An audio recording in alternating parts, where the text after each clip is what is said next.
within a film, having the silences and or the spaces to live with those people and those worlds and those atmospheres. It feels to me so important emotionally.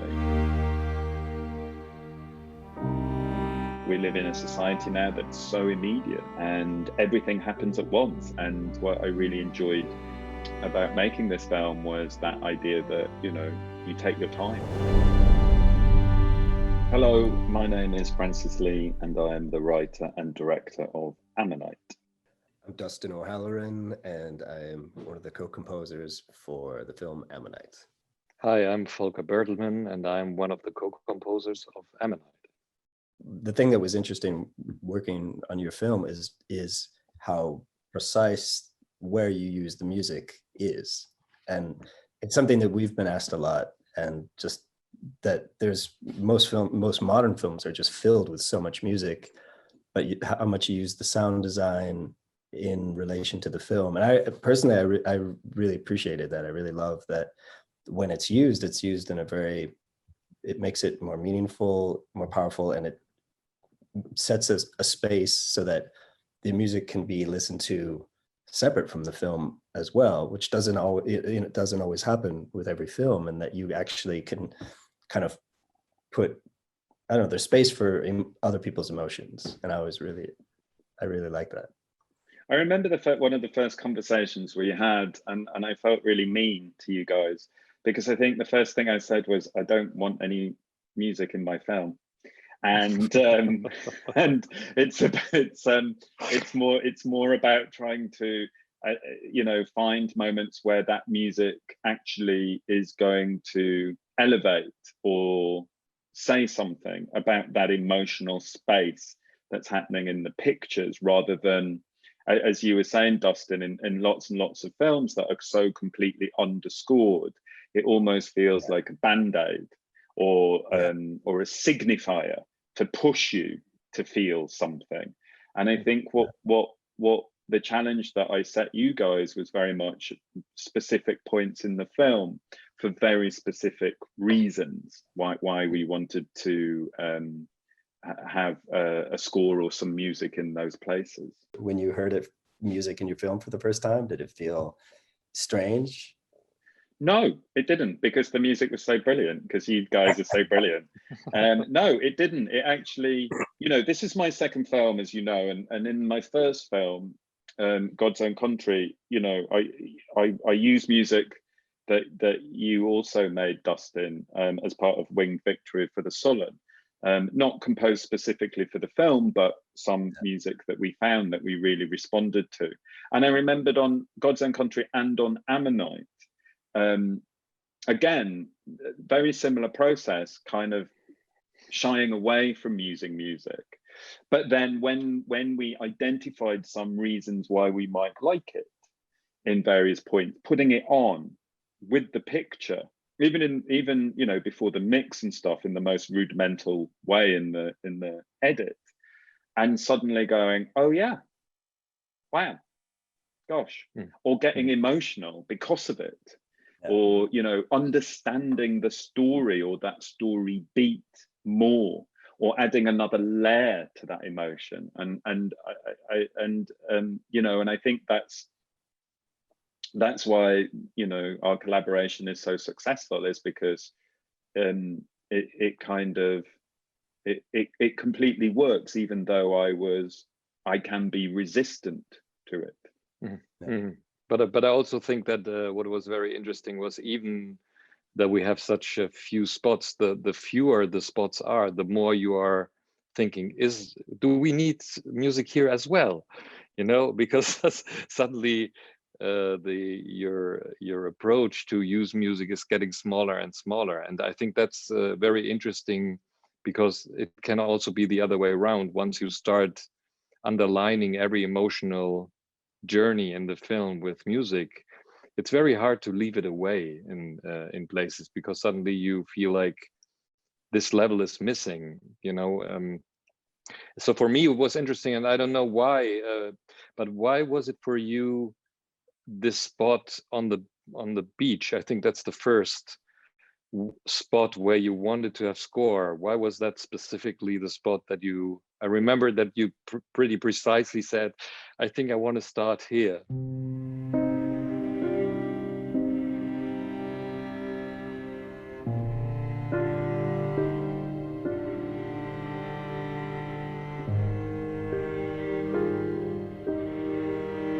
For me, it was, you know, for that spot and the other spots, it was when the characters were very, very internalized, when they were going through some very internal kind of dialogue with themselves or emotion or, you know, just something very internal.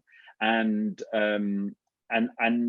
although I think with the actors in the film, they were playing that so fantastically and that was reading so well, I wanted us in a sense as the viewers to be to really be able to go inside their heads.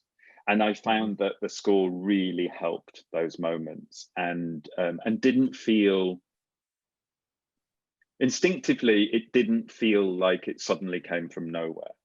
It felt like that beach moment where we first hear the score on Ammonite, it felt exactly right. That is the moment, the beginning of these two characters' journey together.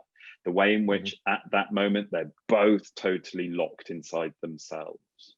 And it just seemed to fit so perfectly. And also, you know, as you guys know, I'm a huge sound fan. You know, I'm like obsessed with the soundscape of films, as much as the pictures, because of the way, for me, they tell stories and add layering and meaning and texture. And I think that the way in which you guys worked with the score, with the specific, I don't have any musical language, so bear with my terrible terminology or vocabulary around music. But the way in which the composition, the instruments, the notes fitted so perfectly into that soundscape and blended so well with it, I thought was incredibly special. I think some of the best art for me is always born from limitations. I think that can actually be a really great creative space to be when you are limited with resources or you're limited with a palette and you have to be creative with what you have. And I think we really had a bit of a limited palette that would work in this landscape, because obviously we didn't want to over dramatize the story, and the period element is an element that we didn't, we had to acknowledge it a bit so it wasn't out of place. And I think that was a really, I really enjoy that. I enjoy, okay, we have just a few things to work with. How can we make this, how can we make the colors work? How can we tell enough of the story? How can we give it emotion with just that? And for me, that's one of my favorite things is limitations. I mean, that's so great to hear, because next time you're going to be given a xylophone and a triangle, and that'll be it. I can work with that.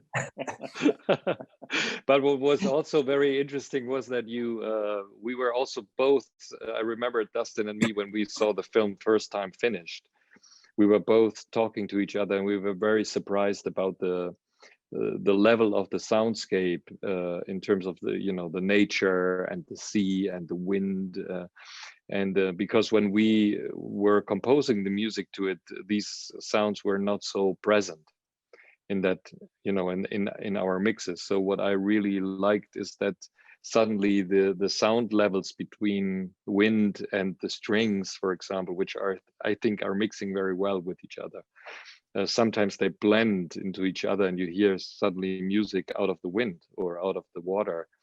And I think that's very nice, which was not, we were not able to get it in full scope when we were composing it. So we were both very surprised and amazed by how this was coming together. Yeah, I think you're right, Volker. I think, Johnny Byrne, the sound designer, and also who did the mix, just did such a wonderful job blending your compositions with those, you know, with those waves. If we're talking about that beach scene at the beginning, the first time we hear music, and the way in which one will take over from the other, but it all feels to like totally feel very natural, and so beautifully harmonized in a sense. Yeah. I don't know, I can't speak for all composers, but I think when you work on music every day, more and more, I just love listening to the natural sounds when I'm finished. And Iceland is just it's like a symphony of sounds with the wind and the ocean and all of the stone and the rocks and everything. And it's something that I'm appreciating more and more as I work on more music, is just listening. And I think that when I had time away from the film and I got to watch the film, I feel like it was something that I hadn't seen in a while, where you're having space to listen. And I think that's something that, especially right now, is so important.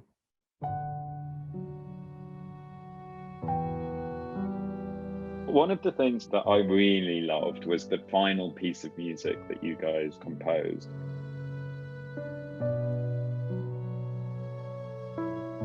And the way in which the notes are long when Charlotte and Mary are in the museum and they're looking at each other. And there's a moment where Mary looks up, and it's almost like this note mirrors how Mary looks up. And then almost as she gets to be looking at Charlotte, and there's that moment of, you know, is this going to work out? Is she going to smile? What the hell is she going to do? It just goes into a hiatus, a pause. The music kind of just doesn't stop, because you know it's going to go on to something else, but there's just that silence there. And I remember the first time I saw that with the picture, I literally held my breath. It was like, it was so delicate and so subtle, but yet so precisely emotionally accurate for that moment. In that scene, when we had created this space, but you asked, like, can we get a little bit more space? And I actually thought about it. I was like, oh, this is pretty long.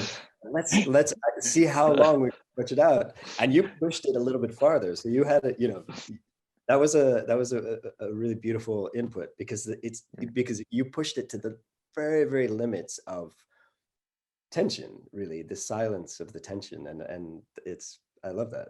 What I think is interesting in terms of length and quietness and how much notes are enough, which I think goes also, I mean, into your filmmaking, where you maybe I'm very interested in the question of how do you find out when it's too empty, or when there's too, you know, when you need support, because a lot of people have that moment already in a very early stage, so they swamp everything up with stuff, so that there is no, you know, there is no ups and downs. It's, in a way, everything is on the same level.